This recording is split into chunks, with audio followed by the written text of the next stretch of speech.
강의 내용으로는 중개사고 사례 그리고 중개사고 인하여 발생하는 배상 책임 등 최근 사건 판례를 가지고 강의를 하시겠습니다. 강의를 진행해 주실 나유신 변호사님께 뜨거운 박수 부탁드립니다.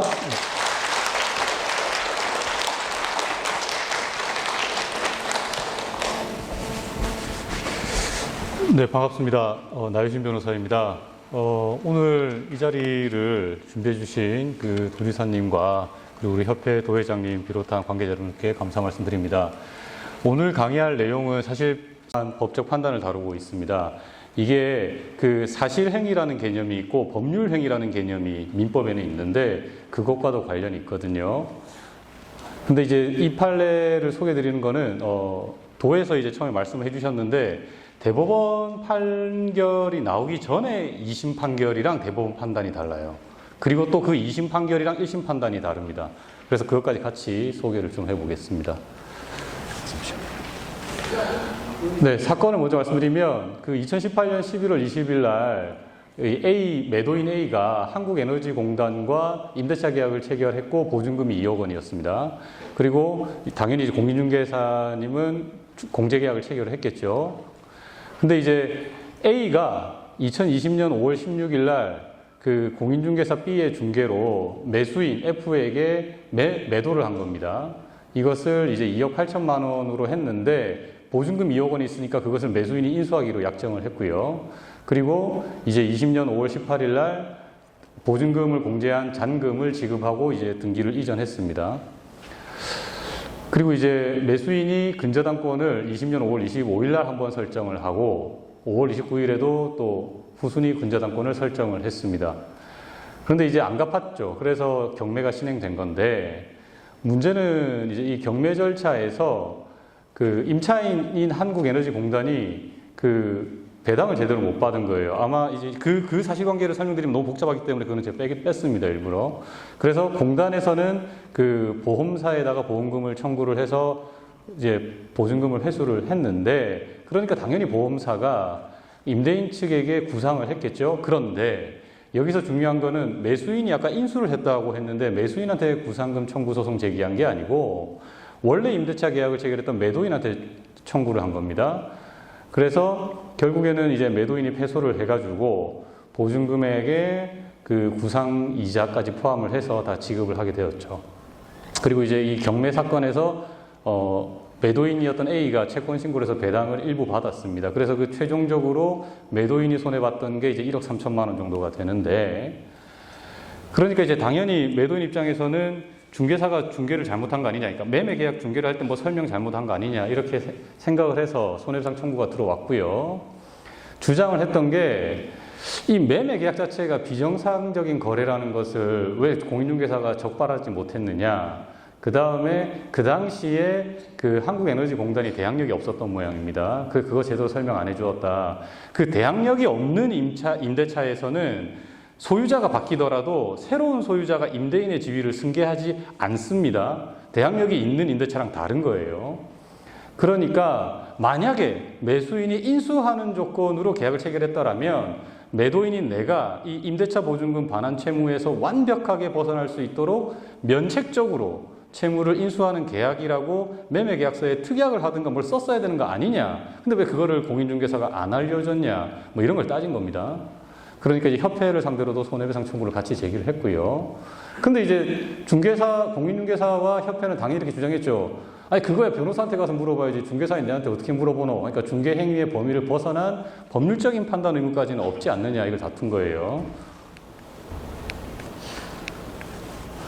법원은, 1심 법원은 당연히 이제 공인중개사와 협회의 손을 들어줬어요. 그러니까 임차인의 대항력 유무, 그 다음에 그런 법적 효과, 아까 제가 말씀드렸잖아요. 임대인의 지위 승계 안 된다고. 그런 것들은 중개사가 중개하면서 설명을 해야 될 그런 행위에 포함되지 않는다, 이래 본 거예요. 그 다음에 이 매수인이 이런 식으로 거래를 하는 사람이라는 것만으로 그 비정상 거래라는 것을 어떻게 하느냐. 그 다음에 결국에는 이 공인중개사법 25조 1항에서 말을 하고 있는 이 책임은 이 사건에서는 적용되지 않는다. 그 다음에 제일 중요한 거는 네가 임대를 했던 거 아니냐, 매도인. 그러니까 매도인이 임대를 했으면 당연히 임대차 계약 승계가 어떻게 될 것이라는 것은 당신이 제일 잘 알지 않느냐, 이렇게 본 거예요. 매도인이 당연히 항소를 했죠. 근데 2심에서는 이 매도인 원고의 손을 일부 들어준 겁니다. 그러니까 책임이 있다고 본 거예요. 그 이유가 면책적 채무 인수의 불가능성을 공인중개사가 예상하고 설명했어야 하고, 그것이 결국 공인중개사의 주의 의무 위반이니까, 다만 이 원고도 자기가 계약 당사자로서 그런 걸 확인을 안 한 과실이 있으니 손해액수의 50%만 책임을 져라, 이렇게 나온 겁니다. 그래서 이번에는 협회랑 공인중개사가 대법원에 상고를 했죠. 결론은 파기환송인데, 파기환송은 뭐냐면 2심 판결이 잘못됐으니까 그 판결을 없애고 환송, 2심 법원에다가 다시 돌려보내는 거예요. 그러니까 다시 판단하라는 겁니다. 이유가 뭐냐면 공인중개사가 중개하는 행위는 민법에서 말하는 행위 중에서는 법률 행위가 아니고 사실 행위라는 겁니다. 그러니까 이 법률적인 법률 사무는 공인중개사가 할 일이 아니라는 거예요. 그런데 이제 채무인수라는 거는 뭐냐면, 이거는 법적으로, 그러니까 채무인수는 원래 기존 채무자가 새로운 그러니까 기존에 이제 채무자가 있는데 그 채무를 제3자가 새로 인수를 하는 거예요. 그러니까 이런 걸 판단하는 것은 법률 사무이기 때문에 공인중개사에게 그것의 성격까지 파악을 해서 당사자에게 설명할 의무가 없다고 본 거죠. 그 다음에 혹시라도 그럴 수 있잖아요. 면책적 채무 인수에 대해서 알고 있음에도 불구하고 안 알려줬을 수도 있잖아요. 근데 그렇게 그릇된 정보를 제공했다라는 것은 어쨌든 원고가 입증을 해야 된다, 이겁니다. 그래서 지금 파기환송심 재판 중이고, 제가 들어오기 전에 확인을 했더니 9월 20일인가 첫 재판이 열렸던 것 같은, 죄송합니다. 9월 20일자로 파기환송심에 접수가 되었는데 아직 재판 날짜가 안 나왔어요. 그러니까 대법원 판단에 따라서 원고 청구 기각, 그러니까 1심 판결대로 가겠죠. 여기서 중요한 건 뭐냐면, 이게 좀 글자가 좀 잘 안 보일 수가 있어서 제가 좀 그냥 읽어드리겠습니다.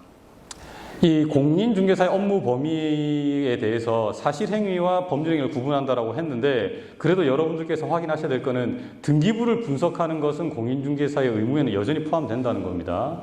그 다음에 이 주의의무 범위에서도 면책적 채무인수, 채권 양도 이런 거 좀 복잡하잖아요. 그러니까 그런 거는 법률 전문가한테 자문을 다시 구해라고 안내를 해줘야 됩니다. 그 다음에 이제 이 거래가 정상적인 거래인지 아닌지는 외형적인 특징만으로는 확인이 불가능하다는 거고, 그 다음에 이제 손해배상 책임은 결국에는 이 인과관계라든가 이런 것들이 다 없다라고 우리는 주장을 해야 합니다. 예. 그래서 제가 이제 이게 공인중개사 책임을 인정하지 않은 대법원 판례긴 한데, 안심을 하면 안 되는 게, 이 어떤 게 사실행위이고 어떤 게 법률행위인지 사실 변호사인 저도 구분하기가 어렵거든요. 예를 들어서 말씀드리면, 내가 저 사람한테 돈을 빌렸다, 이거를 갚는다. 갚는 행위 그 자체는 사실행위입니다. 변제는 사실행위예요. 근데 내가 저 사람한테 채무를 지고 있다, 이거는 법률행위예요. 이거 어떻게 구분하겠어요, 현실적으로. 그러니까 안전하게 거래를 하려면, 그래서 결국 이 물건과 관련해가지고 공시되는 권리관계와 공시되지 않는 권리관계, 그 다음에 계약하는 당사자들이 어떤 특약을 요구하는지를 일단은 좀 잘 정리를 해 놓으셔야 됩니다. 그리고 그걸 잘 모르겠으면 법률 전문가한테 이제 상담받을 것을 권유를 하시고, 권유했다라는 거를 이제 결국에는 계약서에다가 쓰거나 중개대상물 확인 설명서에 써놔야겠죠. 예, 그 두 번째로는 이제 중개대상물의 확인 의무, 설명 의무에 대해서 간단하게 말씀드릴게요. 되게 글자가 작죠? 크게 중요하지 않아서 제가 키우지 않은 겁니다. 그러니까 여기서 제가 말씀드리고 싶은 건 뭐냐면, 많은 중개사분들과 상담을 해본 결과, 내가 중개대상물 확인 설명서에 적는 이게 왜 적어야 되는지를 모르시는 분이 되게 많아요. 그냥 양식에 적혀 있으니까 쓰시더라고요. 그게 아니고 공인중개사법 시행령에 다 나와 있습니다. 그래서 그거를 꼭 확인하시고 난 다음에 그게 실제 양식에 어떻게 구현되어 있는가를 확인하시고 작성하시면, 이 강의 듣고 가셔서 다 까먹더라도 이거 하나 기억하시면 확실히 좀 도움이 되실 거예요. 그래서 꼭 시행령 확인하셔야 됩니다. 그 다음에 확인해야 될 자료를 총 4가지 종류로 볼 수 있는데, 첫 번째는 당연히 토지 대장이나 임야, 건축물 대장 확인하셔야 되고요. 그다음에 부동산 종합증명서라는 것도 정부 입사에 들어가면 그 발급받아 볼 수가 있거든요. 근데 이거는 보통 잘 안 보죠. 그다음에 이제 중요한 건 당연히 등기부는 보셔야 됩니다.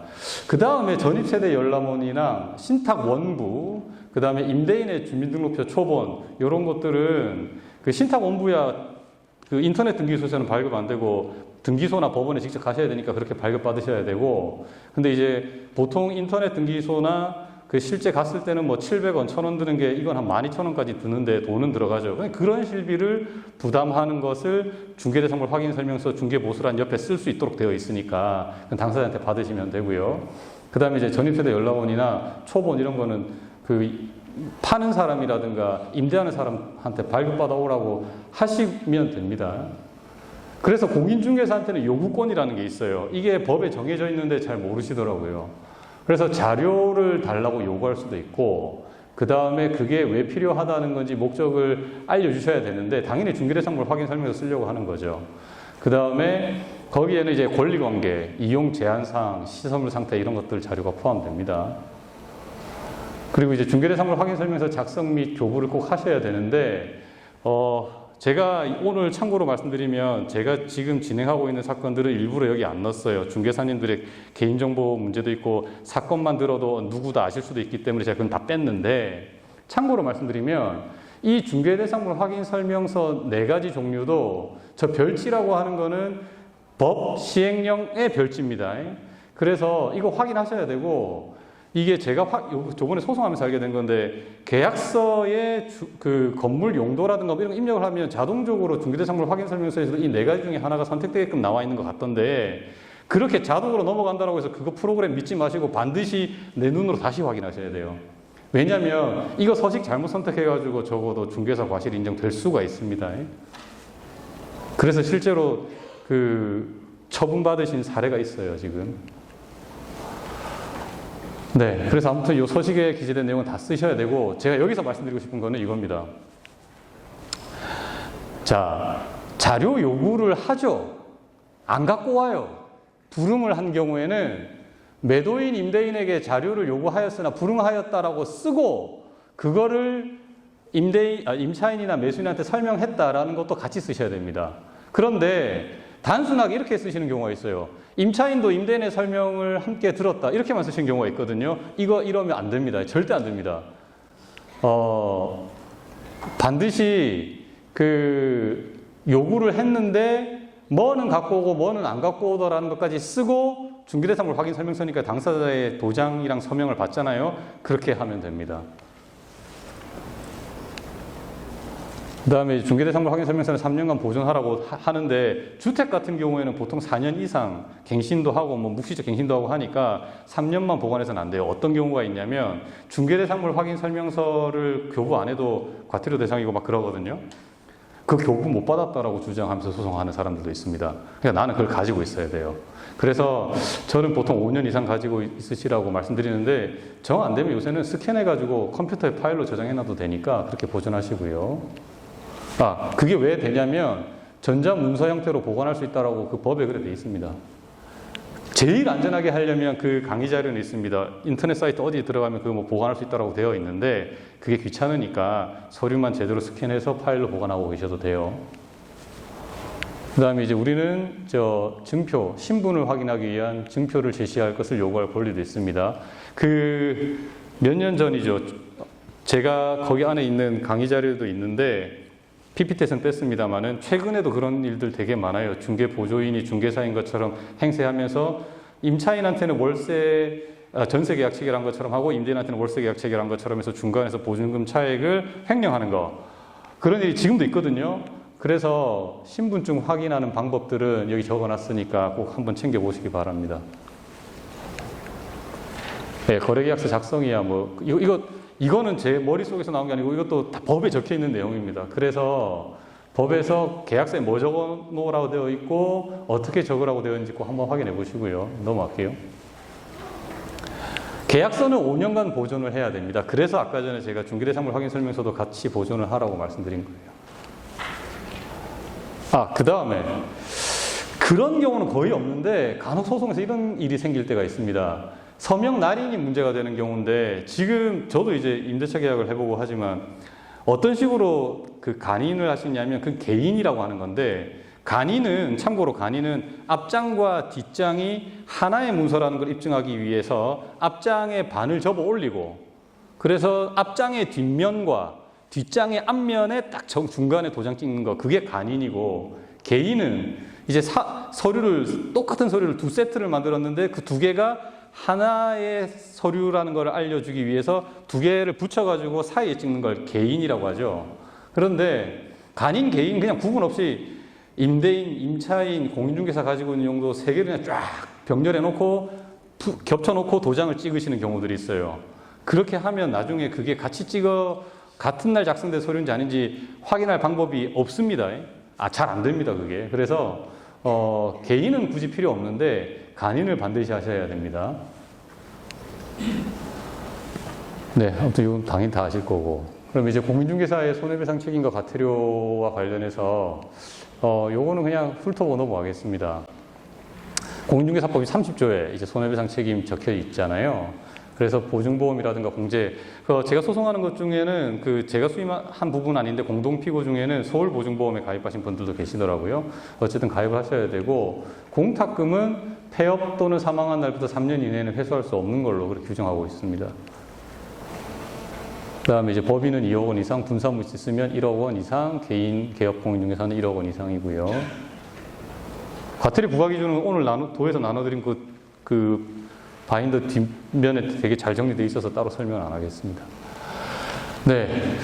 그 중개사고 판례를 강의를 하는데 판례 이야기는 아직도 안 나오고 계속 이론적인 것만 나오는데, 사실은 지금 이 두 가지 이야기 말씀드릴 거는 말씀드릴 건 중요해서 이것만 제가 또 PPT로 따로 뽑았습니다. 소액임차권과 주택임대차보호법인데, 간혹 이런 소송도, 요즘은 간혹이 아니에요. 되게 이런 주장 많이 하면서 소송 같이 들어오는데, 내가 소액임차인으로서 최우선 보장을 못 받았는데 왜 그때 이거 설명 안 해줬냐라고도 소송을 합니다. 그래서 이거 책임 인정될 수도 있거든요. 보통은 제가 이 주장을 하는 임차인을 상대로는 이겼는데, 요즘 좀 창원지방법원 같은 경우에는 분위기가 1심에서 공인중개사 측이 이기고 올라와도 2심에서 공인중개사 측의 책임을 60에서 70% 정도로 인정을 하는 추세이기 때문에 이것도 나중에 문제될 수 있어서 설명을 드립니다. 그러니까 공인중개사로서 임차인들한테 이거 반드시 안내를 해주시면 좋겠습니다. 일단은 소액임차인이 최우선 변제를 받으려면 당연히 대항력은 있어야 되고요. 근데 그거는 경매 개시결정 기입등기 있기 전까지, 그러니까 등기부에 경매 시작한다라는 등기가 있기 전까지는 해야 됩니다. 그 다음에 소액 보증금에 해당해야 되죠. 아까 말씀드린 게 이게 문제된다는 거예요. 그 다음에 배당 요구하고 확정일자는 당연히 받아놔야 되고요.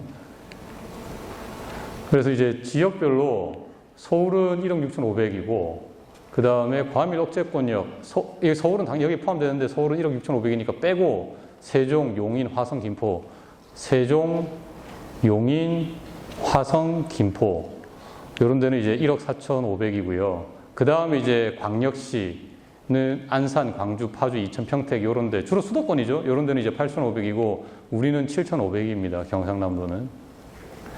그래서 7,500일 때 이제 2,500만 원 먼저 받아갈 수 있다는 건데, 이거를 아시는 분, 다 아신다고 봐요. 근데 이제 모르시는 분들도 많이 계셔서, 선순위 권리자가 없으면 그냥 계약 체결하는 날짜 기준으로 시행령 찾아보시면 나옵니다. 얼마인지. 근데 선순위 권리가 있으면 그 선순위 권리자가 등기했던 그 날짜 기준으로 얼마였는지를 확인하셔야 돼요. 그래서 제가 뒤에도 표를 만들었지만 거기도 들어가 있는데, 제가 이제 사무실을 가끔씩 방문해 보면 그거를 아예 그 테이블에 출력해 놓으셔서 붙여 놓으시거나 벽에 붙여 놓으시거나 하는 사무실도 계시고 아닌 사무실도 계시고 그렇긴 하더라고요. 그래서 비치해 놓으시면 좋습니다. 그러면 선순위 권리가 있는 경우는 왜 그 사람의 권리 성립 시점 기준으로 판단해야 되냐면, 이 선순위 권리자 입장에서는 후순위자가 누가 들어와가지고 자기 권리가 침해 당하면 안 될 거 아니에요. 자, 그러려고 선순위 잡는 거지. 안 그러면 선순위 말로 잡겠어요. 그래서 그런 예측하지 못한 손해를 방지하기 위해서 그런 거고. 그래서 이거 한번 보시면 14년도 7월 8일 날 1순위 저당 설정할 때 한도가 5천만 원이었다고 하면 만약에 임차인이 이걸 원한다라고 하면 7천만 원으로 계약하면 안 됩니다. 7천만 원 되면 이 한도 초과이기 때문에 보장을 못 받아요. 그다음에 변천 내역은 요 표로 만들어졌는데 지금은 2010년쯤에 선순위가 있는 부동산이 아직도 좀 있긴 있겠죠. 그래서 제가 이건 해놨는데 그때는 시행령이랑 법이 지금처럼 바뀌기 완전 환골탈퇴하기 전이라서 조문 번호가 달라서 제가 따로 만들었어요, 표를. 지금은 이제 여기에 해당한다는 거고요. 예, 그럼 판례를 좀 보겠습니다. 참고로 먼저 말씀드리면 요거는 조금 된 판례인데 여기에 거의 다가구 주택 중개 사고는 거의 대동소이해요. 근데 다만 뭐가 달라지냐면 이 판례가 나올 때만 하더라도 공인중개사의 책임을 30% 정도까지만 인정해 줬어요. 그래서 제가 지금 하고 있는 소송에서도 어떤 중개사님이 그러셨어요. 내가 옛날에 소송 당해가지고 많아야 50%였고 거의 30%였는데 왜 법원에서 더 인정하려고 하느냐. 그러니까 판사가 전화가 왔어요, 저한테. 1심에서는 당신이 이기고 올라왔는데 아무리 내가 봐도 공인중개사 책임을 인정할 수밖에 없다. 근데 임차인 측도 전액 다 달라고 하는 게 아니고 몇 % 깎아가지고 돈을 달라고 하니 거기에 합의를 볼 생각이 있느냐 이걸 물어보길래 제가 공인중개사한테 전화를 해서 여쭤봤더니 이제 이 말씀 하시는 거예요.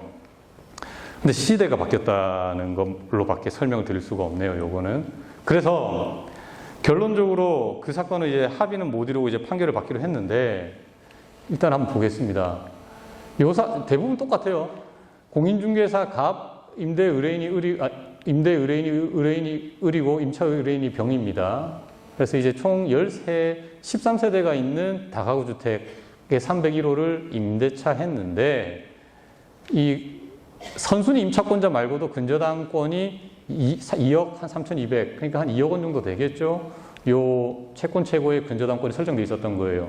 그러니까 등기부상으로 이거는 확인되니까 이거는 설명해 줬는데 보증금은 7천만 원이었고요. 근데 뭘 설명을 제대로 안 했냐면 선순위 임차권 보증금액에 대해서 잘 설명을 안 한 거예요. 그리고 이제 이런 약정 많이 하시죠. 근저당권 말소 약정. 그러니까 임대인은 임차인으로부터 보증금을 받으면 선순위 근저당권은 말소해 주기로 한다. 근데 그래 놓고 말소 안 하는 경우가 많죠. 아까 말씀드렸던 처럼 선순위, 다른 임차인의 임대차 보증금 액수를 확인 안 했고 그 다음에 보증금 액수만 확인하면 되는 거 아니냐라고 해서 호실별로 보증금 액수만 쭉 적어 놓으시는 경우들도 있는데 그 계약 기간도 같이 적어 놓으셔야 돼요. 그래야 이게 어떤 선순위인지를 선순위의 순서도 알 수 있다 이런 거거든요. 그래서 액수 계약 기간을 안 적었고 근거 자료를 제시하지 않았죠. 그 다음에 이제 당연히 그러다 보니까 중개대상물 확인 설명서에도 안 적어 놓은 거예요. 실제 권리 관계가 공시되지 아니하는, 그러니까 공시되지 아니하는 권리 관계 그 부분에 안 적어 놓은 거예요. 그래서 이제 경매가 시작되니까 당연히 후순위자라서 배당을 못 받았죠. 1심에서는 근데 임차인한테 패소 판결을 내렸어요. 왜 그랬냐면 법원은 이래 본 거예요. 선순위 권리가 있든 없든 간에 그거 설명 안 한 건 알겠는데 어차피 이 건물 같은 경우에는 근저당권자가 배당받아 가고도 부족해가지고 후순위자들한테 어차피 돌아갈 돈이 없었으니까 손해가 아니라고 본 거죠. 그러니까 손해인데 인과관계가 없다라고 본 거죠. 그 다음에 근저당권자가 있고 회수 어렵다라는 거는 임차인도 알 수밖에 없지 않느냐. 굳이 그거를 중개사가 설명하지 않더라도 이래 본 거예요.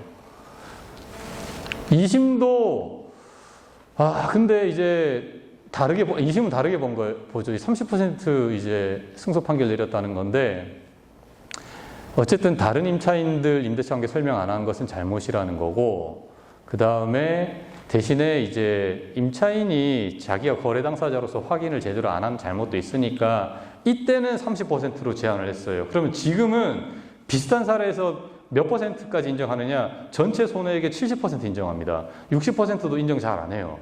거의 기계적으로 70%예요. 마산지원, 그다음에 창원, 본원, 그다음에 뭐 통영, 제가 이제 재판을 많이 하는데 거의 다 70%예요. 이기면 우리가 이기지만 질 경우에는 70% 물러줘야 됩니다. 지금은. 그래서 이제 당연히 상고를 했겠죠. 근데 뭐 이거는 확정을 했어요. 근데 이제 대법원 판결에서 판시했던 내용은 이제 좀 다른 이유긴 했는데 어쨌든 공인중개사가 잘못했다는 거였습니다. 그래서 여기서 꼭 확인하셔야 될 게 당연히 소유권 저당권을 설명해 줘야 됩니다. 이건 뭐 등기부에 나오는 거니까 설명 안 하고 싶어도 할 수밖에 없는데 심지어 이런 경우도 있어요. 그 뭘 주의하셔야 되냐면 700원이냐 1000원이냐 그거 차이 때문이라고 생각하지는 않는데 열람용으로 출력하는 게 좀 더 편합니다. 그 300원이 아까워서 그 발급용으로 출력 안 하시는 건 아니라고 봐요. 근데 어쨌든 발급용으로 출력하셔야 되고 그거를 제대로 출력을 안 해가지고 등기에 이런 관계를 설명을 못한 경우도 있었어요, 최근에. 그래서 이거 꼭 출력하셔야 되고, 더 중요한 거는 출력해서 주잖아요? 근데 그거 못 받았다라고 주장하면서 등기부조차 확인 안 시켜주겠다, 안 시켜주더라라고 주장하는 임차인들도 있습니다. 소송에서 자기들도 이겨야 되니까. 그러니까 그것도 아까 간인 말씀드렸죠. 이게 하나의 세트 문서다. 간인하셔야 돼요. 등기부 교부하고. 그렇게 세트로. 그 다음에 이제 다른 임차인들의 임대차 관계는 설명하셔야 되는데 이거 우리가 알 방법 없지 않나요? 라고 하는데 대법원에서는 그 법에는 확인 의무와 설명 의무만 규정하고 있는데 희한하게 대법원에서는 조사 의무가 있다라고까지 설명을 하고 있어요. 조사권이 법에 우리가 없는데 그래서 어쨌든 대법원에서 그렇게 인정하고 있기 때문에 반드시 가서 뭐 쉽게 말씀드리면 문 두드려 보고 사람 사는지 안 사는지 확인하고 이게 사람 산다 싶으면 임대인한테 물어봐야 돼요. 그리고 이제 임대인한테 실제로 표로 만들어 오라고도 해야 되고. 근데 그걸 안 해온다라고 하면 내가 그렇게 요구를 했음에도 불구하고 안 해오더라라는 거를 써놓고 그거를 임차인한테 설명했다라고 써놓고 임차인 도장을 받아놔야 됩니다. 그래서 실제 입주 현황 확인하시라는 거고요. 네, 이거 넘어가겠습니다. 그 다음 이제 근저당권 관련해가지고 그 이제 선순위 근저당권자가 경비 신청하면 임대차 계약의 대항력 상실된다 뭐 이런 거 설명해줘야 되는데 그러니까 배당 못 받는다. 그래서 특약사항에 아예 계약서에 그런 분도 계시더라고요. 그 부동 문자, 그러니까 자동 인쇄되게끔 해서 이런 문구를 아예 써놓으시는 분도 계시는데 그것만으로는 부족합니다. 그래서 그거를 옛날 같으면 법원에서도 그 문구 정도만 있어도 근저당권에 대해서 중개사가 설명 제대로 해줬다라고 인정을 해줬는데 지금은 그걸로 인정을 안 해준다는 거예요. 그 법적 의미가 뭔지 임차인이 이해를 못했다면 공인중개사 과실이라고 보고 있기 때문에 선순위 근저당권이 있어서 경매에 넘어갈 시 보증금의 전부 또는 일부를 회수하지 못할 수도 있음을 확인함이라는 문구만 써서는 안 되고 그 경매에 넘어가면 그 보증금을 한 푼도 못 돌려받을 수 있다라고 하니까 좀 더 적극적으로 글자를 쓰고 난 다음에 임차인이 거기에 특약사항 옆에다가 자기가 이해를 했다라고 이해했음 도장 찍도록 해야 돼요. 이게 뭐랑 비슷하냐면 우리 저 보험가입 같은 거 할 때 뭐 바로 해가지고 어떤 문구는 연한 글자로 써놓고 우리 손으로 써가지고 도장 찍게 하잖아요. 그런 식으로 해야 된다는 거예요. 그래야만 임차인이 이해할 수 있게 중개사가 잘 설명했구나 인정해 준다는 겁니다.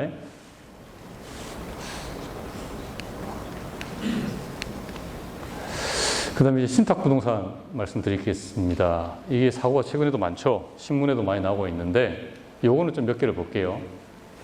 근데 그 신탁부동산이라고 할 때 두 가지 신탁이 있어요. 그 말씀드릴 건데 계속 그러니까 옛날부터 공인중개사 하셨던 분들 중에는 이제 명의신탁만 생각하셔가지고 신탁법상의 신탁과 명의신탁의 차이가 없다라고 생각하시는 분이 계시거든요. 아닙니다. 완전 잘못 알고 계신 거예요. 그거 말씀드리려고 하는 거예요. 신탁부동산은 등기부상의 소유자가 아닌 자가 임대하는 거랑 똑같아요. 그러니까 남의 물건을 어떤 사람이 와가지고 지 거라고 막 거짓말하면서 이거 내가 임대할게요라고 말하는 거랑 똑같아요. 그러니까 중개인의 입장에서는 임대인과 소유자 사이가 무슨 관계인지를 하나도 고려하지 마세요. 1도 고려하면 안 됩니다. 뭐 부모 관계다 또는 뭐 이 사람 건데 이 사람이 건물 지으면서 돈이 부족해서 대출을 받았고 그 대출금을 일단 상환을 해야 되니까 신탁사에다가 신탁 맡기고 뭐 우선수익 설정해주고 했다 이런 거를 공인중개사인 내가 너무나 잘 알아요. 알더라도 싸그리 무시하시고 무조건 이거는 신탁회사 거니까 그 사람이 뭐 실제 소유자건 건축주였건 뭐건 간에 다 무시하시라는 거예요. 그래서 타인 물건을 임대하는 경우입니다, 이거는. 그런데 이제 왜 그러면 우리가 헷갈리느냐? 명의신탁이랑은 좀 차이가 있어서 그래요. 그래서 명의신탁을 먼저 말씀드릴게요. 명의수탁자는 이 대외적, 그러니까 등기부상으로는 제3자들과 사이에서는 그거는 명의수탁자 자기 겁니다. 그런데 이제 대내적, 그러니까 대내적이라고 하는 거는 신탁한 사람과 수탁한 사람 그들끼리는 신탁자 소유죠. 그거는 등기부상에 신탁자 명의로 등기가 안 돼 있어도 마찬가지예요. 그러다 보니까 임차인의 입장에서는 수탁자랑 임대차 계약을 체결하든 신탁자랑 임대차 계약을 체결하든 상관없이 나는 대항력 인정 다 받을 수 있는 거예요. 왜냐하면 수탁자랑 계약을 체결한 경우에는 그래, 그 사람이 대외적으로 소유자니까 나는 소유자인 걸 보고 그 사람이랑 임대차 계약을 체결했으니 신탁인이라고 주장하는 사람이 와가지고 내가 실제 소유자라고 백날 주장해본들 등기부에 어디 나와 있노? 나는 너희한테 대항할 수 있다, 이렇게 할 수 있는 거예요. 그 다음에 신탁자랑 계약을 한 경우에도 수탁자가 와가지고 야, 내 건데 왜 등기부상 소유자 아닌 사람이랑 계약을 했어? 이야기하더라도 야, 너희들끼리는 신탁자가 주인이잖아. 너는 주인이 아니잖아. 이 주장할 수 있다는 거예요. 그게 명의신탁이에요. 그런데 네, 그래서 그거 말씀드린 거고, 신탁법상의 신탁은 위탁자는 대내적으로도 소유자가 아닙니다. 신탁부동산의 소유자는 대외적으로도 대내적으로도 오로지 신탁회사, 그러니까 이게 회사라고 할 때는 신탁회사라고 했다가 사람이라 표현할 때는 수탁자라고 했다가 헷갈리실 건데 무슨 땡땡 신탁이라고 하니까 그냥 신탁회사라고 하지만 이거 법적으로는 수탁자입니다. 신탁회사, 수탁자 소유입니다. 신탁관계는 그래서 공시를 반드시 하게 돼 있어요. 그래서 등기에 공시되어 있는데 등기부만 떼보면 안 나오죠. 신탁 원부 뭐 제 몇 호일에 나오죠. 그거를 같이 떼봐야 돼요. 그러면 이제 주의해야 될 거는 실제 권리관계 또는 공시되지 아니하는 권리관계에 기재를 해야 될 것이냐, 아니면 공시되는 권리관계에 이 신탁관계를 기재해야 될 것이냐, 이게 헷갈리실 수가 있어요. 신탁법상 신탁은 등기로 공시되는 권리관계입니다. 등기부에 적혀 있는 거예요. 그러니까 중개대상물 확인 설명서에 실제 권리관계 또는 공시되지 아니하는 권리관계에 기재하면 잘못 기재한 거예요.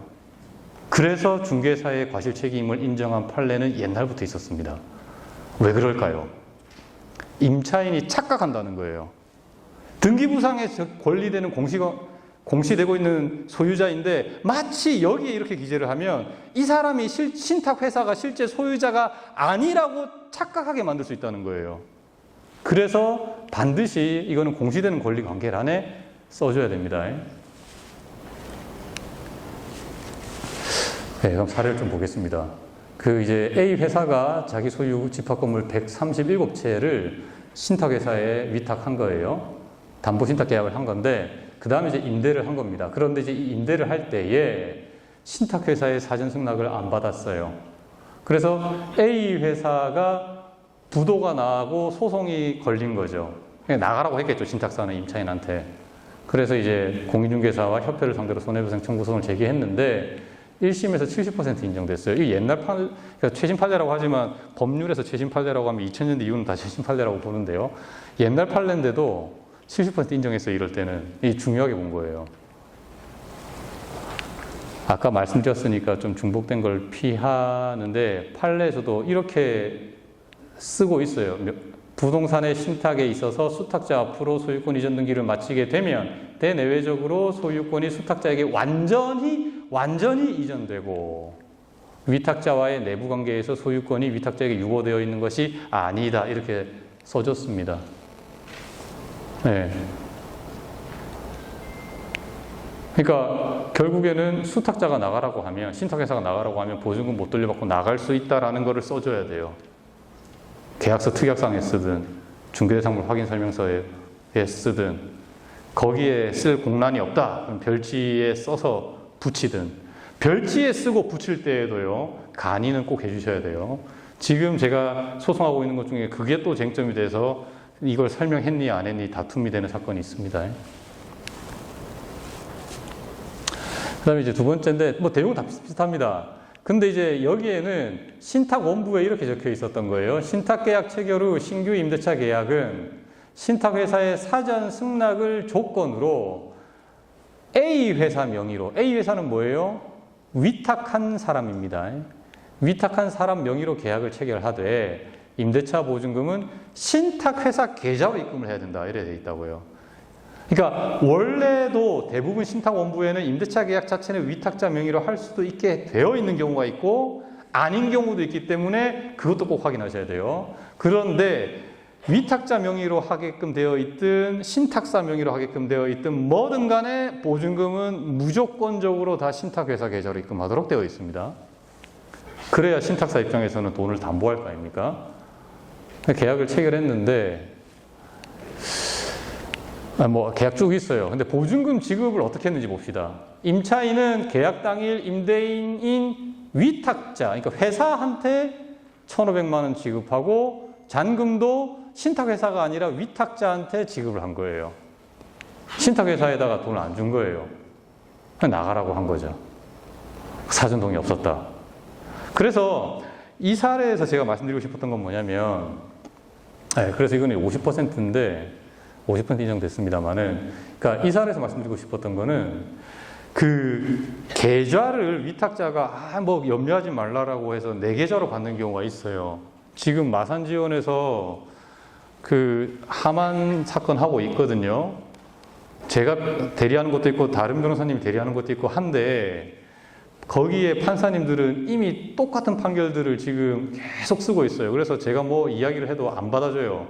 왜냐하면 같은 건물에 대해서 같은 공인중개사가 했던 사건을 뭐 이렇게 좀 하고 있기 때문에 이미 선행된 판결이 있으니까 다른 판단 안 하는데 지금 그게 그래 70%라는 건데 이 신탁 원부만 발급받아 봤어도 확인할 수 있어요. 근데 안타깝게도 그 신탁 원부를 발급받아서 내용을 확인해야 된다는 거를 중개사님도 몰랐던 것 같아요.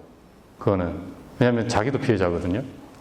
그래서 이 중요합니다. 이거 신탁원부 꼭 제시하셔야 되고 신탁원부에 계좌가 누구 계좌로 받아야 되냐 이게 있다면 반드시 그 계좌를 입금하라고 써주고 이거를 내가 설명해줬고 임차인이 확인하였다. 만일 임차인 그런 경우도 있습니다. 그렇게까지 해줬는데 임차인이 임대인한테 솔깃해가지고 임대인 계좌로 지급하는 경우가 있어요. 그래놓고 소송을 공인중개사인 나한테 제기하는 경우가 있거든요. 대표적으로 갱신할 때 인상해 줄 때 인상되는 금액을 그렇게 지급하는 경우도 많아요. 그래서 그런 식으로 지급이 됐을 때는 공인중개사한테 책임이 없다라는 것까지를 써주고 설명을 하면 법원에서는 신탁이 어렵지만 이거는 임차인도 이해했겠구나, 법적 의미와 효과를 이해했겠구나 생각을 해준다는 겁니다. 그 다음에 이제 이거죠. 두 번째로 말씀드리고 싶은 거는 중개사님들이 이제 또 그런 말씀 많이 하세요. 근데 이론적으로야 그런데 현실적으로 신탁회사한테 가가지고 사전 승낙 받아오기가 너무 어렵지 않느냐. 그거를 말씀 많이 하시거든요. 근데 그렇더라도 그걸 해야 돼요. 그러니까 중개사고가 한번 나면 물어줘야 될 돈이 너무 크기 때문에 그리고 이제 신탁이 되어 있다라고 하는 거는 예를 들면 이 생각해 보세요. 제가 건물 하나를 가지고 있다 칩시다. 그러니까 구분 건물 하나를 가지고 있다 칩시다. 그 구분 건물 하나 신탁하는 경우가 있겠습니까? 건물 통째로 있는데 또는 그런 건물이 여러 개가 있는데 돈이 필요하니까 일시에 다 맡기겠죠. 그러니까 크다고요. 사고가 한번 나면 그런 건물들 중개하시는 분들은 한 두세 분, 몇 분 안 계시잖아요. 그 근처에 계시거나 몇 분 안 계시잖아요. 그러니까 막 10세대, 20세대 이런 거 다 책임져야 되거든요. 그러니까 그거를 그 승낙을 받는 거를 꼭 하셔야 되고 그러면 또 이런 경우가 있습니다. 신탁회사에서 그럼 뭐 미리 체결하시고 우리도 귀찮으니까 체결하시고 난 다음에 나중에 한번 돈 들어오는 거 확인하면 됩니다. 그러면 동의서 써줄게요. 이런 경우도 있다고요. 그거를 녹음을 해놔야 돼요. 그리고 그거를 임차인한테 또 보내주고 확인시켜줘야 돼요. 요새 AI가 되게 발달을 했잖아요. 뜬금없이 웬 AI냐 이야기하는데 요 그림도 제가 그렸고요. 여기에 PPT를 제가 AI로 만드는 건데 강의안을 넣고 그런 AI가 있습니다. 그 네이버 네이버 클로버라고 해가지고 핸드폰도 요새 삼성 같은 경우에는 AI가 들어있어가지고 통화 녹음을 해놓으면 옛날에도 물론 그 녹음된 거를 자동으로 녹취해주는 기능은 있었는데 그 녹취가 더 정확해졌을 뿐만 아니라 그 내용을 요약까지 해주거든요. 그러니까 그거 다 공짜로 쓸 수 있단 말이에요. 그러니까 그렇게 해가지고 임차인한테 보내주고 자료를 남겨놓고 해야 됩니다. 그런 경우라고 하면. 그래서 이거를 사전 승낙을 지금 못 받지만 그 위험성은 내가 설명을 해주었고 대신에 신탁사에 확인을 했더니 입금을 신탁회사에다가 해주면 나중에 동의서를 준다고 하더라. 그럼 이제 그 동의서 받는 일까지를 내가 봐야 되는 거예요. 그래서 중개보수 꼴랑 이거 받고 그 일을 다 해야 되냐. 그래서 실비로 정사안에서 표시를 해줘서 나중에 청구를 해야 되는 거죠.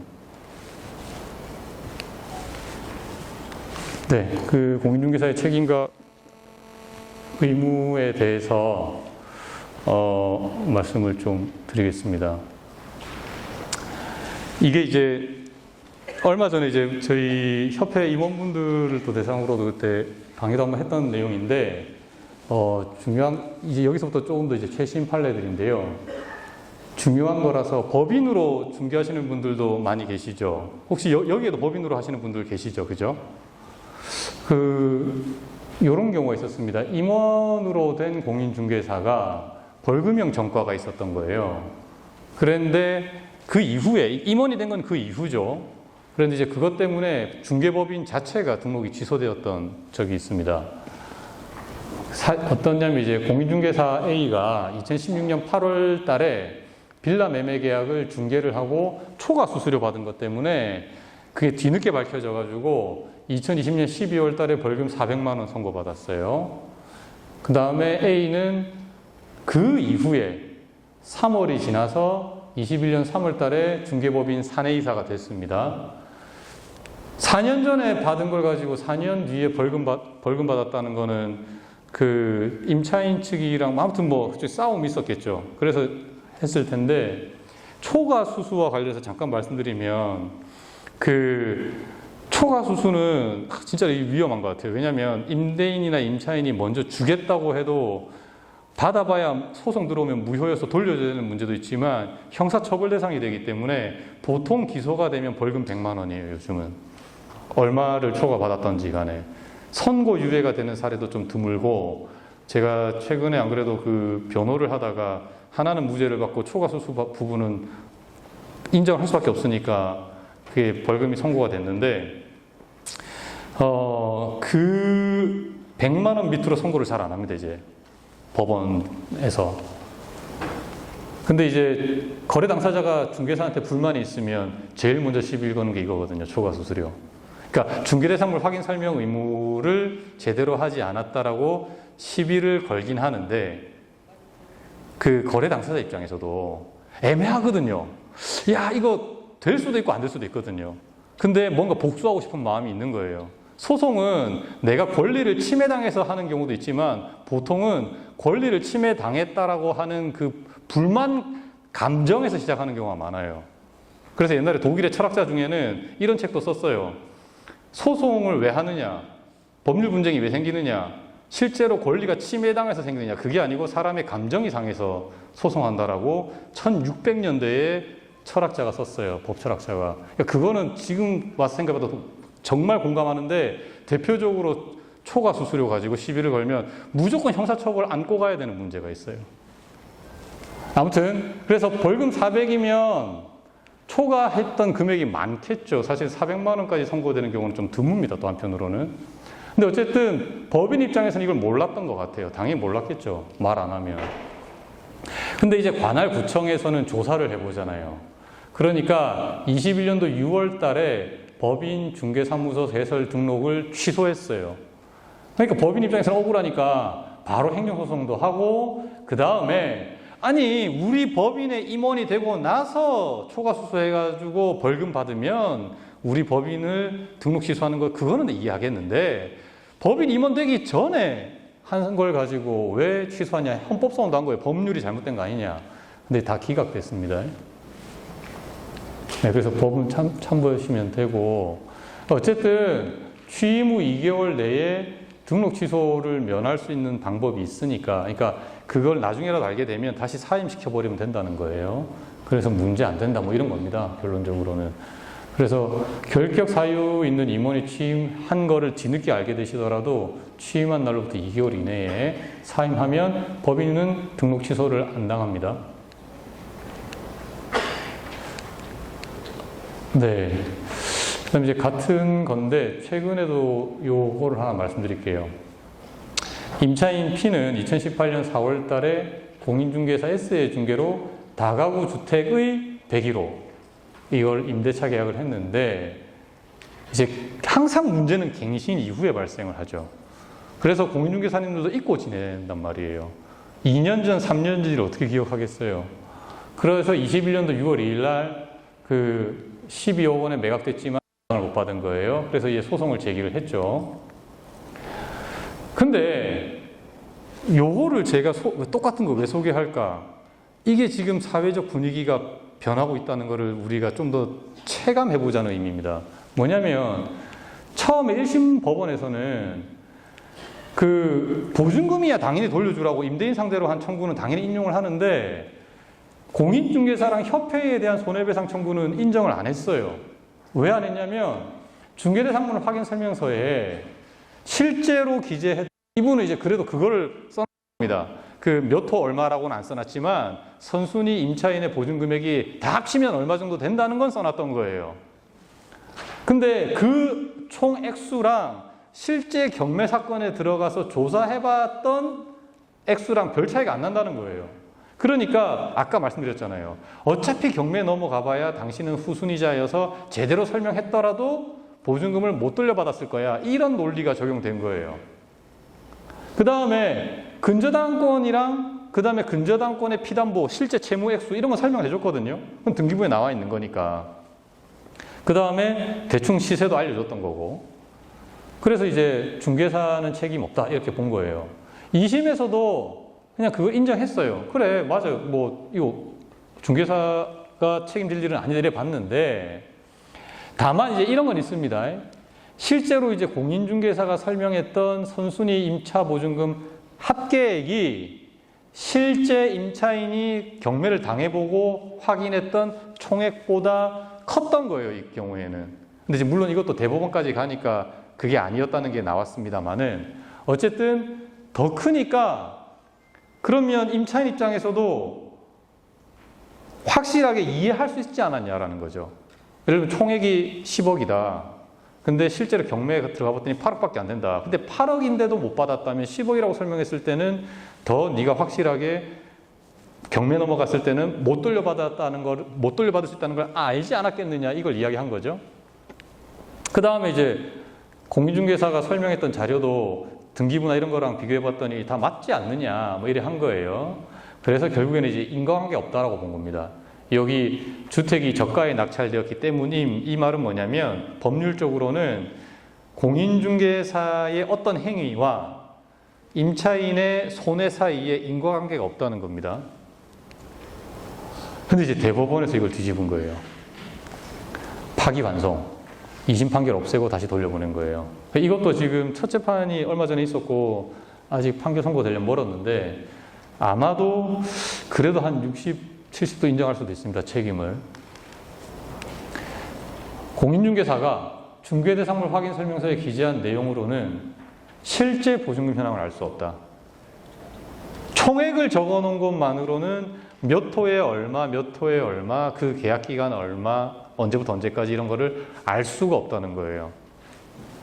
그 다음에 아까 그게 이제 2심이랑 이게 다른 건데 실제 경매 기록을 봤더니 중개사가 설명해 줬던 총액이 선순위 실제 보증금액보다 작았던 거예요.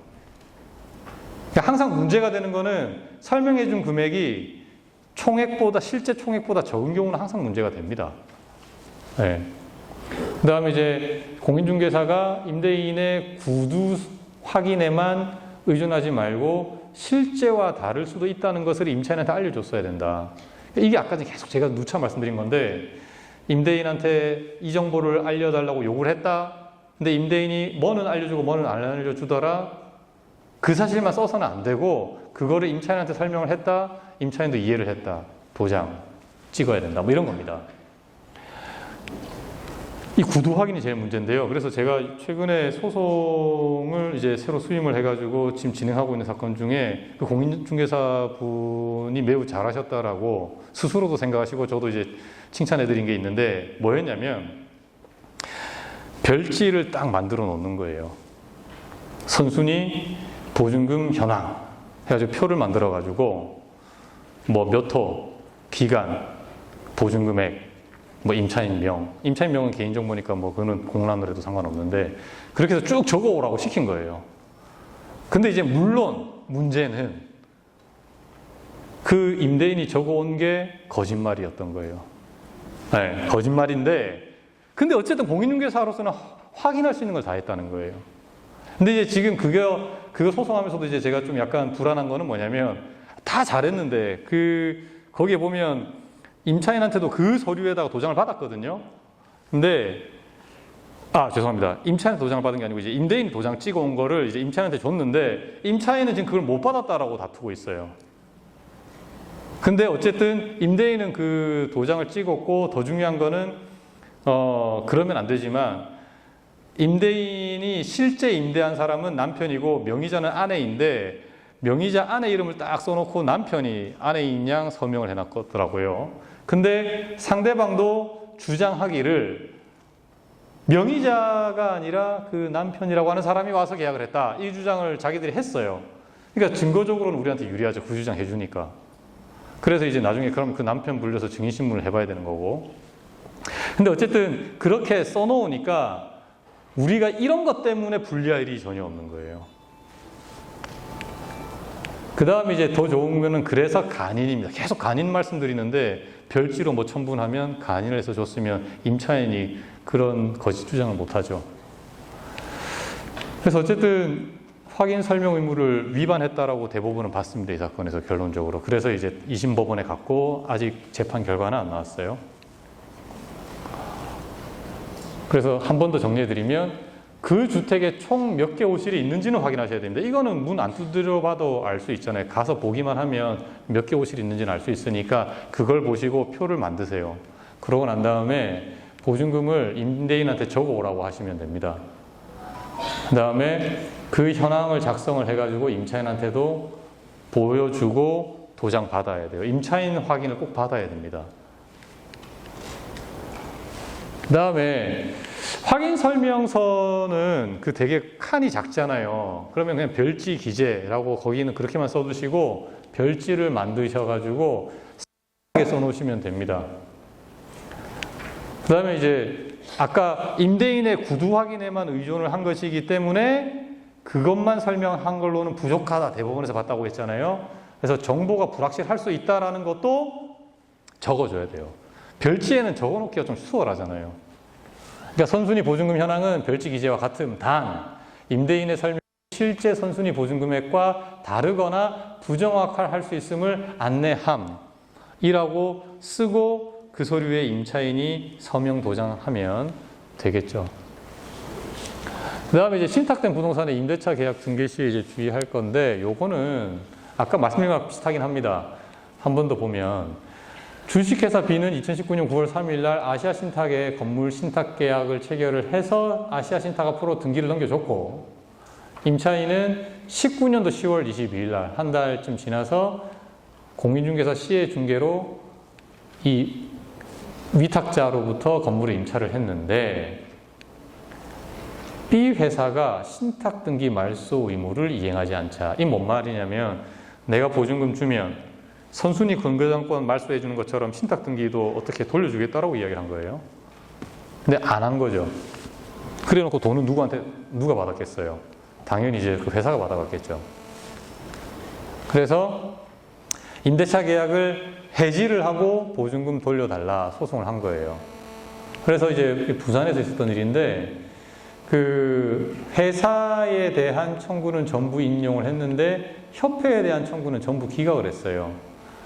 왜 그랬냐면 중개사가 신탁 사실을 잘 설명을 했고 특약을 체결하도록 안내했다는 거예요. 아까 말씀드렸잖아요. 보증금 받으면 신탁 등기 다시 원상복구시키기로 그 특약 하라고 중개사가 그러니까 설명해 줬던 거예요. 그 다음에 신탁 등기 말소 전에 돈을 지급을 한 거는 그거는 임차인 네가 잘못한 거 아니냐. 중개사가 그렇게 주의하라고 했는데도 불구하고 네가 줬으니까 그걸 왜 중개사한테 책임을 묻냐 뭐 이런 논리였습니다.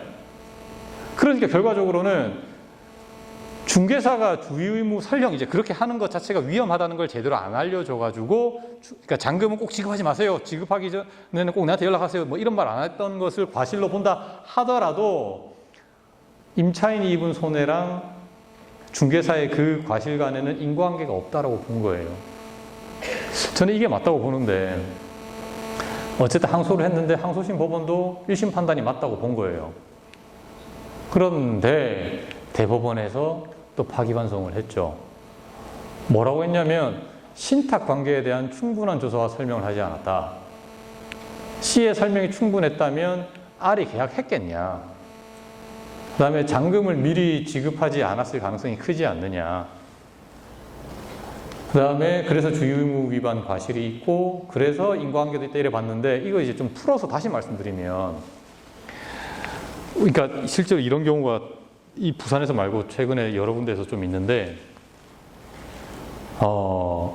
잔금을 지급을 하는 거를 그 신탁 회사 계좌에 넣어줘야 됩니다 라는 걸 내가 아무리 백날 설명을 해도 그 임차인이 임대인한테 혹해가지고 지 맘대로 줘버리는 거 그 우리가 막을 방법은 사실 없죠. 그걸 막으라고 하는 게 아니에요. 법원도 그렇게 하면 안 된다라는 거를 써주고 임차인한테 확인을 받고 그럼에도 불구하고 그 설명을 오히려 임차인이 위반해가지고 손해가 발생하면 중개사 책임이 없다라는 거를 명시를 하라는 거죠.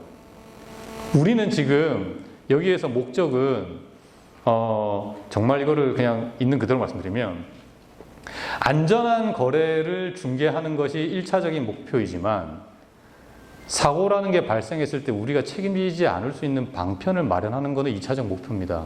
어떻게 보면 2차적 목표가 여러분들한테 더 중요할 수도 있어요. 그래서 제가 이거 말씀드리는 거예요. 근데 그런 일일이 구질구질하게 그 문장을 다 써놔야 되냐? 다 써야죠. 그래서 별지를 쓰시라는 거고 당사자한테 확인 도장을 받으면 별지 내용을 알렸다라고 적어도 소송에서는 판사한테 인정받을 수 있다는 거예요. 그래서 이게 세상이 갈수록 이렇게 되면 안 되는데 신뢰가 없는 사회가 돼버려서 그런데 소송을 갔을 때 판사가 내 말을 믿어줄 거냐를 기준으로 중개대상물 확인 설명서를 쓰셔야 된다 생각하시면 됩니다.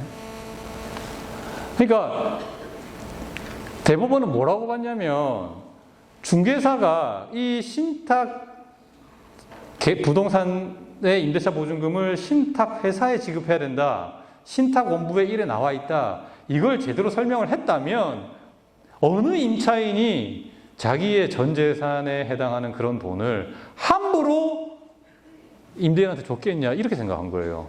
그거 알 수가 없죠 그거야. 근데 어떻게 하란 말이에요. 근데 법원은 그래 본다는 겁니다. 그래서 이 사건은 이제 24년도 1월 달에 올해 1월 달에 이제 파기환송심 2심에서 다시 판결이 선고가 됐는데 판결문이 아직 공지가 안 돼서 얼마를 인정받았는지는 모르겠어요. 근데 일부 인용인 것 같아요. 네.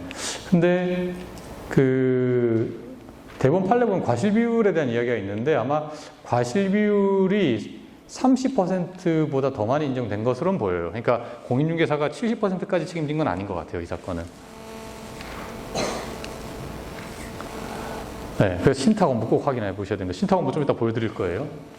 그 다음에 신탁 계약서를 꼭 숙지하셔야 되는데 제가 그 강의 안에도 써놨는데 보통은 신탁원부 그러면 신탁원부 제법 두껍습니다. 그리고 글자 되게 작아요. 근데 뭘 봐야 됩니까? 한번 여러분들도 이제 그 우리가 중개 분야에 있어서는 전문가시니까 공부한다 셈 치고 한번 쭉 읽어보세요. 재밌는 내용 되게 많아요. 야, 이거를 법률가가 쓴 게 맞나 싶을 정도로 국어 문법에 안 맞는 표현들이 있는 원부도 있어요. 그런 데는 이제 그 은행이라든가 신탁사 변호사가 혼나야 될 일이긴 한데 어쨌든 10조를 보시면 됩니다. 거의 다 10조에 적혀 있어요. 부동산 담보신탁계약서 10조에 보면 그 임대차와 관련해서 어떻게 하라는 내용이 쭉 있습니다. 뭐 보통 1항부터 뭐 7항, 8항까지 있는 데도 있고 많은 데는 10항까지 있는 데도 있고 막 그래요. 그 다음에 그 아무리 이제 여러분들이 또 부동산 전문가라 하시더라도 용어가 낯설 수가 있잖아요. 근데 이 신탁 원부에는 친절하게도 그 신탁 계약서에서 정의하는 용어가 쭉 설명이 나와 있어요. 위탁자는 뭘 의미하고 수탁자는 누구고 뭐 이 계약서에서 이 말은 이런 뜻이고 그게 한 2조나 또는 네모칸으로 만들어서 맨 앞쪽에 나와 있거든요. 그거 보시고 제10조 보시면 좀 도움 되실 겁니다. 그 다음에 이제 당연히 이제 우선 변제권이 없다. 신탁사가 시비를 걸면 당신 나가야 될 수 있다. 이거는 알려주셔야 되고요. 그 다음에 이런 것도 좀 중요합니다. 전세권 설정이 안 될 수가 있어요. 사실 안 되죠. 안 될 수가 있다가 아니고 그 당연히 신탁사가 자기가 소유자인데 자기가 전세권을 설정해주면 자기가 책임을 져야 되거든요. 그거를. 근데 그 세상에 그런 신탁사가 어디 있어요. 그러니까 신탁부동산은 전세권 설정 등기 자체가 불가능하다는 것도 알려주셔야 됩니다. 그러니까 임차인이 이렇게 부탁하는 경우가 있잖아요. 우리는 보통 전세라고 하지만 그건 모든 것은 임대차 계약이고 실제로 전세 계약을 체결하는 경우는 100에 하나도 없다고 봅니다. 저는 현실에서. 그럼 우리가 전세 계약이라고 하는 건 뭐냐? 월 차임이 없는 보증금만 있는 임대차 계약이죠. 그래서 그거를 구분하기 위해서 채권적 전세라고도 합니다. 채권적 전세라는 말에서 채권적 뭔 말일까? 반대말이 물권입니다. 전세권은 물권이에요. 이 물건이 뭐냐, 이거 지금 강의하려고 하는 거 아니니까. 그러니까 쉽게 말씀드리면 임대차 계약은 임대인이 임차인한테 사용 수익할 수 있도록 제공할 의무가 있고 채무가 있고 임차인은 그걸 사용할 채권이 있고 반대로 임대인은 임차인한테 보증금을 받을 채권이 있고 임대인은 보증금을 줄 채무가 있고 계약이 끝나면 임대인은 보증금을 반환할 채무가 있고 임차인은 그걸 반환받을 채권이 있는 겁니다. 그런 채권과 같은 전세 계약이라는 거예요. 그러다 보니까 불안하잖아요. 그래서 주택임대차보호법에 따르면 대항력이 있습니다. 상가건물 임대차보호법에 따라서 대항력이 있습니다. 백날 이야기해도 등기부상이 안 나오면 불안하니까 원래 해야 되는 것은 임차권 설정 등기를 해야 되는데 임차권 등기를 해야 되는데 그거를 잘 안 하세요. 그러니까 그걸 잘 안 하는 이유는 그냥 귀찮아서일 수도 있지만 잘 몰라서 안 할 수도 있는데 보통은 나가는데 계약은 끝났는데 나가야 되는데 돈 못 돌려받고 있을 때만 할 수 있다라고만 생각하시는데 그게 아니에요. 계약하면 임차권 등기도 원래 할 수 있어요. 합의만 하면. 근데 그거를 모르시니까 옛날식으로 전세권 등기를 하자 뭐 이런 이야기를 한다는 거예요. 근데 그런 건 아예 안 된다라는 걸 말씀하셔야 되고요. 당연히 임차권 등기도 안 되겠죠. 네, 경매 비용 없이 설명해야 되는 거는 뭐 다 아실 거고. 그 다음에 이제 단독주택 매매계약 시 중개 주의하실 건데, 이거는 항상 단독주택은 특히 사실 이건 도회지에 있는 단독주택 중개는 크게 문제될 게 없는데, 시골 단독주택이 문제예요. 화장실을 지었는데 그게 대장이 안 나와 있고, 어디 뭐 창고 지었는데 대장이 안 나와 있고, 이런 거 진짜 많거든요. 심지어 뭐 건폐율 다 위반입니다. 근데 그거를 시골에서 그거를 공무원들이 어찌 나가서 일일이 확인을 해요. 그러니까 대장을 봐봐야, 백날 봐봐야 위반 건축물은 확인이 된다, 안 된다? 안 됩니다.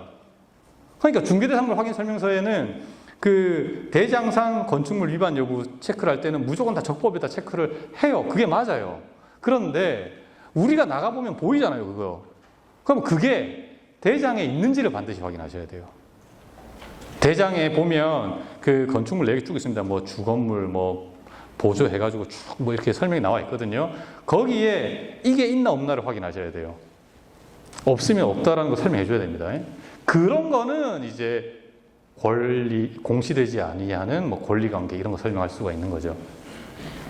근데 이제 무허 건축물을 발견을 한 거예요. 그러니까 취득세가 늘어난 거죠. 그래서 이제 그거 가지고 시비를 건 겁니다. 그래서 이제 매도인한테는 이제 매수인이 야, 네 무단 증축한 거를 왜 안 알려줬어? 라고 하면서 손해배상 청구했고요. 그러니까 속였으니까 손해배상 해라. 공인중개사랑 협회한테는 이 중개대상물 확인 설명 제대로 안 했다라고 소송을 건 거예요. 그러니까 이게 지금 이런 사건이 있을까 싶은데 저도 놀랐어요. 저도 이런 사건 하는 게 있는데 다른 데도 이런 게 있는 거예요. 중개대상물 확인 설명서에 불법 건축물 여부를 왜 적법이라고 표시했냐. 그거는 적법이라고 표시하는 게 맞아요. 중개대상물 확인 설명서에 위법이라고 써야 되는 경우는 대장상에, 왜냐하면 건축물 대장을 보시면 공무원이 이제 조사를 했어요. 그래서 이행 강제 명령을 내리든 그런 게 있으면 그 딱 쓰는 란이 있습니다. 한 두 번째 장이나 세 번째 장 왼쪽 밑에 보면 그거 쓰거든요. 그런 게 있으면 쓰라는 거예요, 여기에. 그런 게 없으면 설령 무허가라 하더라도 여기에다가 적법이라 쓰는 게 맞습니다. 근데 어쨌든 그걸 모르니까 소송을 걸어온 건데 1심에서는 당연히 전부 기각했죠. 매도인이 가면 눈에 보이는 건데 그걸 매도인이 기망할래야 할 수가 있냐. 중개사가 그거에 대해서 설명해 주지 않았냐, 증축된 것도. 그러니까 무허가 건물이라는 것은 굳이 누가 설명해 줘야만 알 수 있는 건 아니었다. 뭐 이래 본 겁니다. 근데 이제 이런 이야기는 했어요. 그러니까 이 사건에서 매도인은 설명을 했는데 중개사는 그러니까 화장실이 있다는 건 설명을 했지만 그게 엄격하게 불법 건축물인지에 대한 설명을 안 했다라는 거는 과실을 인정했지만 그래도 취득세 더 낸 건 어차피 자기 거 됐잖아요. 그러니까 손해 발생했다고 볼 수도 없고 손해배상하려면 손해가 있어야 되거든요. 그 다음에 설령 손해가 있다 하더라도 공인중개사가 잘못한 것과 인과관계 없다 이래 본 거예요. 그걸로 끝났어요, 이거는. 근데 아까 전에 판례에서는 보세요. 그러니까 판례, 이 사건 1심 법원에서 생각한 건 이런 겁니다. 공인중개사가 현장에 갔다. 화장실은 눈에 보이는 건물이다. 근데 그게 대장상에 안 나온다. 그러면 당연히 무허가다. 그러면 불법 건축물이다. 이거를 설명했어야 되지 않느냐. 이건 과실이다 본 거예요. 그래서 저는 이 판례를 지금 하고 있는 소송에 법원에다가 절대 안 알리죠. 불리하니까. 여러분 아셔야 돼요, 이거. 그래서 대장 확인하고 현장 확인하고 대장과 현장이 일치하는지를 꼭 보세요. 등기부도 당연히 중요하지만 대장을 꼭 보셔야 됩니다. 특히 단독주택 같은 경우에. 그 다음에 이거는 공인중개사 책임 인정됐어요. 이건 취득세를 잘못 알려줬는데 중개대상물 확인 설명서에 취득세율 뭐 이런 거 적어줘야 되는데 그거를 잘못 적어가지고 이제 문제된 사례입니다. 근데 액수가 좀 커요, 이게. 매수인이 2015년 5월 18일 날 그 공인중개사, 매도인 측, 매수인 측 공인중개사 공동중개로 5억 7,500에 토지 주택을 매수를 했는데 실제 취득세율보다 낮게 설명서에 쓴 거예요.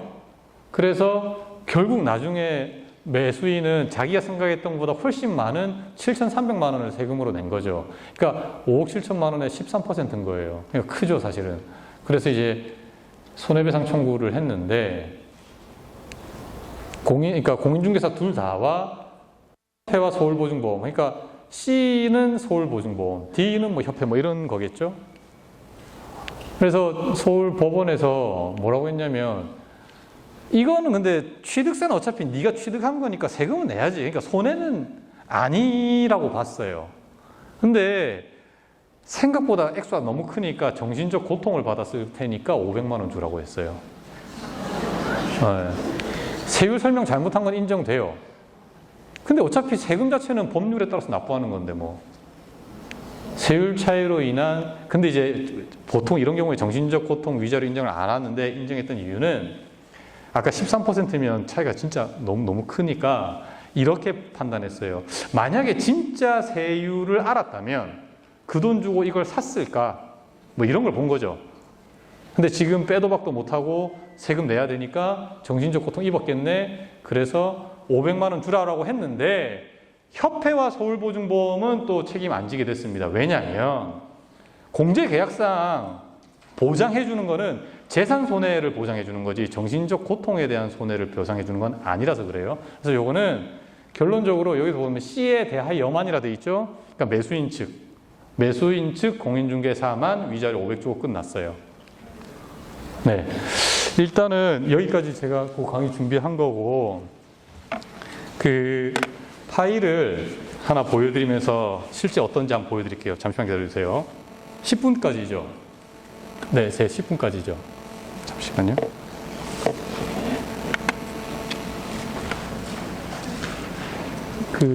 매일, 네. 요게 신탁 원부입니다. 이제 위탁자가 누군지는 제가 개인정보 때문에 가렸고, KB 부동산 신탁 주식회사에서 했고, 예. 보시면, 요 신탁 부동산 목록이라고 해가지고, 이제 경상남도고, 뭐 이렇게 쭉 있습니다. 그래서 이렇게 이제 등기부에 적혀 있는 내용이 다 적혀 있습니다. 그러고, 위탁자의 인적사항이 있죠. 이름, 뭐 주소를 쓰는 겁니다. 수탁자, 그 다음에 우선수익자. 우선수익자는 쉽게 말하면 은행 같은 데라 생각하시면 됩니다. 신탁 조항. 그러니까 여기에 다 적기가 어려우니까 별지를 붙여놨어요. 이건데, 위탁자는 별첨 기재 부동산을 수탁자 KB 부동산 신탁 주식회사에 신탁하고 수탁자 주식회사 이를 인수함에 있어서 다음과 같이 담보신탁 계약을 체결한다. 뭐 1조부터 쭉 나와 있어요. 신탁기간도 있고 쭉 있는데 이걸 보자는 겁니다. 10조 임대차. 이 신탁 계약 체결 이전에 신탁 부동산에 관하여 체결된 임대차 계약에 의한 임대차 보증금 반환 책임을 수탁자가 부담하는 경우, 수탁자는 해당 임대차 보증금을 신탁 재산에서 우선 수익자보다 우선하여 임차인에게 지급할 수 있다. 이거가 실제로 여러분이 중개하시는 사건에서 적용될 일은 없습니다. 이거는 뭐냐면 신탁계약 체결 전부터 임차인이 있었던 거기 때문에 그래요. 문제가 되는 건 이게 아닙니다. 이겁니다. 2항. 이 신탁계약 체결 후 신규 임대차 또는 재임대차 계약. 재임대차가 무섭죠. 갱신 이런 겁니다.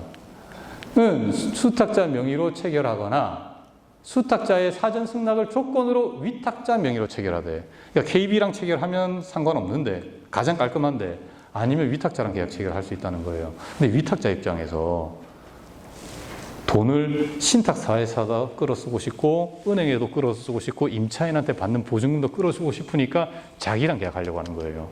그래도 위탁자한테 돈을 주면 된다 안 된다? 안 된다는 겁니다.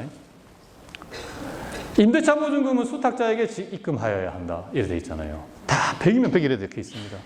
다만 우선 수익자가, 그러니까 은행 같은 데가 임차인에게 임대차 기간 만료 또는 신탁 목적물의 환가 등으로 경매에 넘어가서 돈으로 바꾸거나 이런 거 환가 등으로 임차인에게 임대차 보증금을 반환하여야 할 사유가 발생한 경우 신탁 원본에서 동임대차 보증금을 우선 수익자보다 우선하여 임차인에게 지급함을 동의한 경우에만, 이게 중요해요. 지금 저 변호사가 무슨 말을 길게 읽고 있는데 어려우실 건데 쉽게 말하면 은행한테 돈 먼저 줄래, 임차인한테 돈 먼저 돌려줄래, 이겁니다.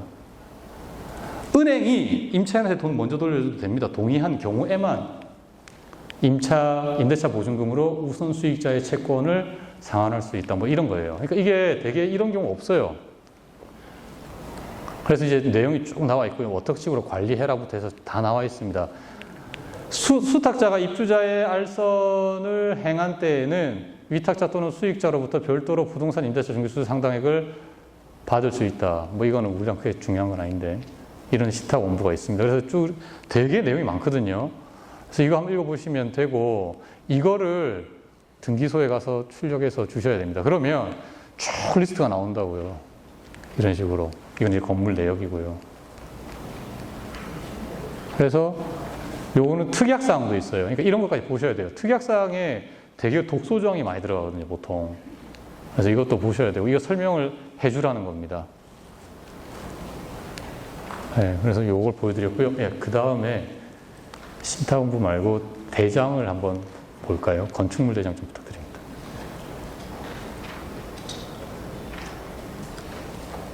혹시, 제가 한번 보겠습니다.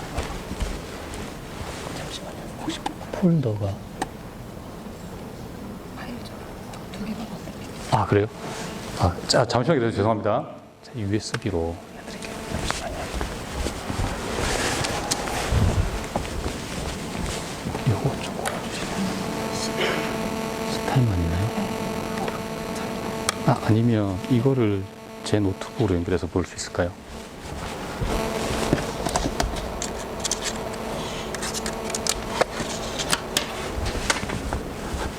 요 화면 쏘는 것만. 저도 C타입이라서 이거죠. 네. 그거랑 요거 C타입. 네네. 죄송합니다.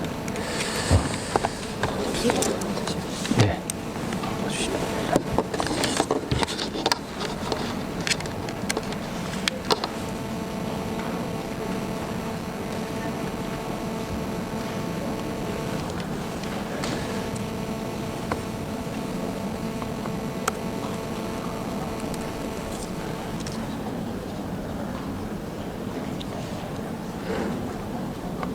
죄송합니다. 제가 컴퓨터를 참고로 말씀드리면 AI 때문에 저도 이제 컴퓨터 바꿨는데 이게 전에 컴퓨터보다 더 느린 것 같아요.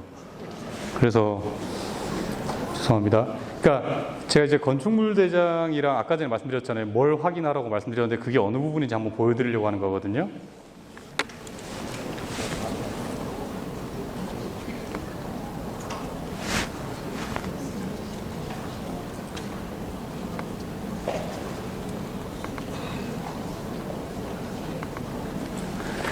일단은 한번 요거부터 볼게요. 지금 뭐 되게 많은데, 그러니까 건물 내역이라고 나와 있는 게 여기예요. 건물 현황. 이게 조금 작아서 잘 안 보일 수가 있는데 확대를 해보겠습니다.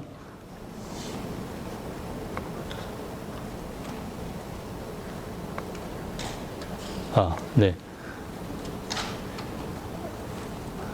이제 여기에 보면 뭐 1층은 뭐고 2층은 뭐고 이런 거 나와 있잖아요. 그러니까 이거는 그러니까 집합 건물 같은 거기 때문에 특별하게 현황이랑 대장이 내용이 다를 게 없어요. 근데 이제 제가 이거를 보여드린 거는 이제 요 건물은 이제 이게 특이해서 그런 건데,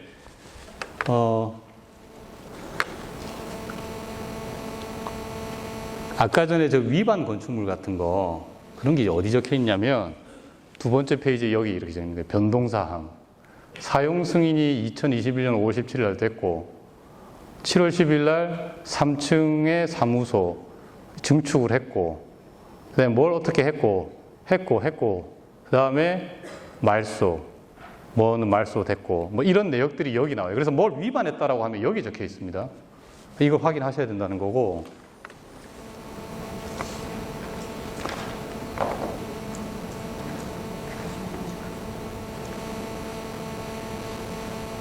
다가구 주택도 마찬가지죠. 그러니까 건물들은 건물 현황란에 적혀 있고 그 다음에 변동사항, 이건 이제 위반한 내용이 없는 거예요.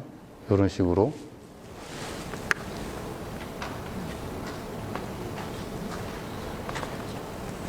그 다음에 이제 마지막으로 보여드릴 거는 이제 신탁부동산인데, 이거를 사실은 제가 보여드리는 거는 신탁부동산이 왜 임차인 입장에서 위험한가?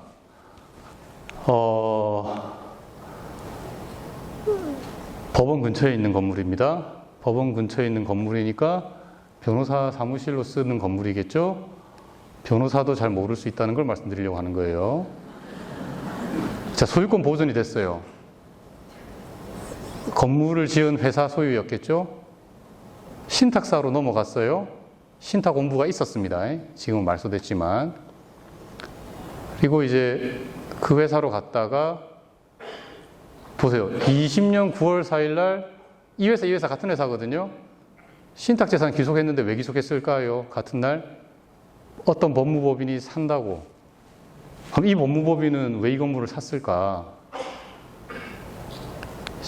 신탁사의 동의 없이 임차를 했거든요.